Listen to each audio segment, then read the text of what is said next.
নমস্কার, welcome to my channel সবশ্রী শ্রী শ্রী রাধাকৃষ্ণ গোপাল শ্রীমদ ভগবদ গীতা। আজ 29 জুলাই 2025। আমি শ্রীমদ ভগবদ গীতার প্রথম অধ্যায়ের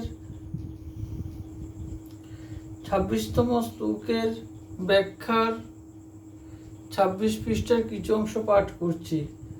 শ্রীমদ ভগবদ গীতা কি জয়, শ্রী শ্রী রাধাকৃষ্ণ গোপাল শ্রীমদ ভগবদ গীতা কি জয়। রাধে কৃষ্ণ, রাধে কৃষ্ণ, রাধে কৃষ্ণ।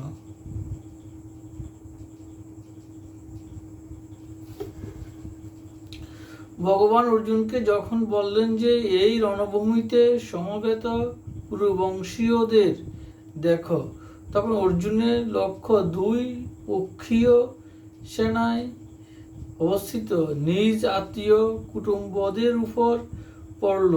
তিনি দেখলেন যে সৈন্যদলে যুদ্ধের জন্য নিজ নিজ স্থানে দণ্ডায়মান আছেন ভূরিশ্রবা প্রমুখ তার পিতার ভ্রাতারা, যারা তার পিতার তুল্য। ভীষ্ম, সোমদত্ত প্রমুখ পিতামহগণ রয়েছেন।